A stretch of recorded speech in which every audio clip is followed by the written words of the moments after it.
Hi, everybody. My name is Heidi Williams, and I am the course professor for this course. And so it's great to meet everybody virtually. I was hoping that I would have my camera working and QuickTime Player so that I could do a screencast as well as have it show my video feed. However, after doing some troubleshooting of my own for about an hour, I was unfortunately unsuccessful with that tool. So I've decided to switch gears and I am using a different tool. It will do the screencast for me, but it won't record my actual physical face for you all to see.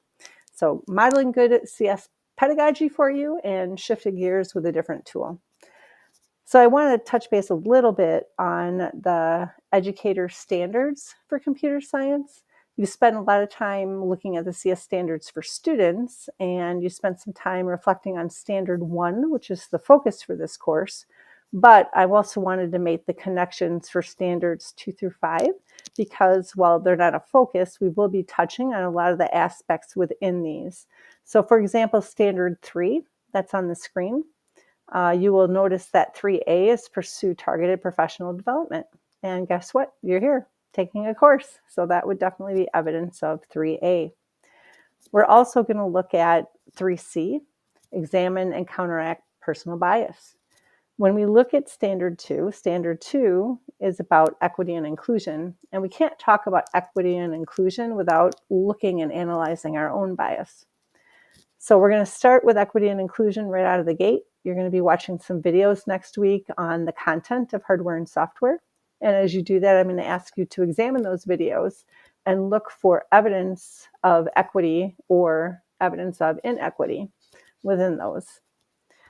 We're also going to look at standard 4, instructional design. So we will be analyzing some CS curriculum that's already out there, as well as making sure that we modify them for universal design for learning, taking into consideration the culturally relevant pedagogy and other supports for our students.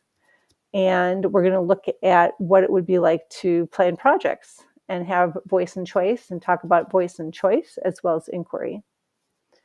Another area for classroom practice is the promoting of student self-efficacy, having students look at themselves as someone who engages with computer science every day.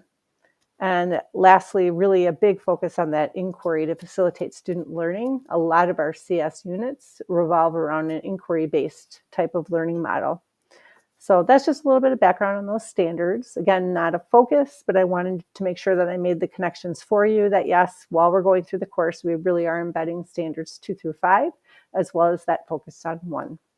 So look forward to seeing you all hopefully on screen next week.